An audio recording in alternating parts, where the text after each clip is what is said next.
Hello friends, I am from language stall. आज मैं आपको एसक्यूएल के बारे में बताऊंगी। एसक्यूएल का पूरा नाम स्ट्रक्चर्ड क्वेरी लैंग्वेज है। इसे लैंग्वेज ऑफ डेटाबेस भी कहा जाता है।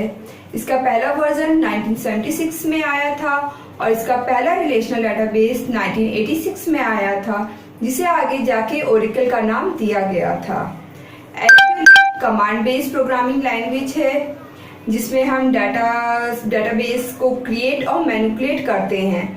आपका एसक्यूएल बहुत सारे अलग अलग डेटाबेस को सपोर्ट करता है, जैसे कि Oracle, SQL, MySQL, Sybase, Oracle and many मोर। आपका एसक्यूएल एक स्टैंडर्ड है, लेकिन फिर भी अलग अलग वेंडर्स इसे अपने अकॉर्डिंग मॉडिफाई करके यूज करते हैं, क्योंकि इसके भी दो रीजंस हैं। पहला तो ये क्योंकि एसक्यूएल बहुत ही टफ है और उसे पूरी तरीके से इम्प्लीमेंट करना थोड़ा मुश्किल रहता है, और दूसरा हर एक वेंडर को अपना सॉफ्टवेयर दूसरे के सॉफ्टवेयर से डिफरेंट शो करना होता है, जिसके लिए वो उसमें थोड़ा सा मॉडिफिकेशन कर देता है। एसक्यूएल एक बहुत ही सिंपल प्रोग्रामिंग लैंग्वेज है। इसे पढ़ने के लिए हमें कोई भी प्रोग्रामिंग एक्सपीरियंस होने की ज़रूरत नहीं है।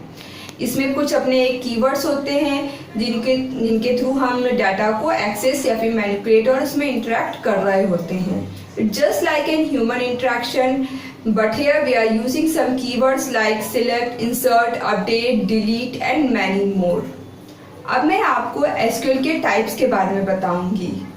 एसक्यूएल में जैसे कि मैंने आपको बताया कि हम कुछ कीवर्ड्स का यूज़ करते हैं जिनके थ्रू हम कमांड्स दे रहे होते हैं, और हमारे ये जो कमांड्स होते हैं वो हमारे स्टेटमेंट्स आगे जाके बन जाते हैं। एसक्यूएल में हम 3 तरीके के स्टेटमेंट्स पे वर्क करते हैं। पहला है डीडीएल, डाटा डेफिनेशन लैंग्वेज, दूसरा डीएमएल, डाटा मैनिपुलेशन लैंग्वेज, और तीसरा TCL, transaction control language.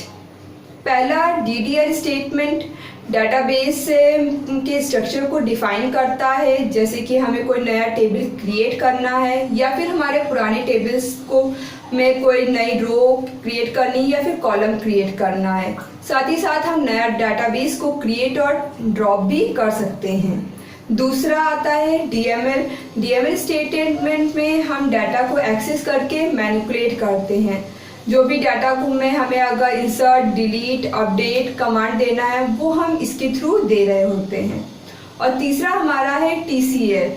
TCL statement DML statement से डाटा में जो भी चेंज आता है उसको परमानेंट करने के लिए हम टीसीएल स्टेटमेंट का यूज़ करते हैं। जैसे कि अगर हमने डाटा में कुछ चेंज करा है और उसे परमानेंट करना है तो हम उसमें कमिट कमांड देंगे, और अगर उसी कमांड को अनडू करना है तो उसके लिए हम रोल बैक कमांड देंगे। अब मैं आपको एसक्यूएल की क्यूरीज कैसे वर्क करती हैं, उसमें क्लॉसेस किस तरीके से वर्क करते हैं, ये सब बताएंगे, पर ये हमारे नेक्स्ट वीडियो में हम आपको बताएंगे। उसके लिए आप प्लीज़ हमारा चैनल लाइक और सब्सक्राइब जरूर करिएगा, ताकि नेक्स्ट वीडियो जब भी हम डालें आप उसे देख पाएँ। Till then, thank you.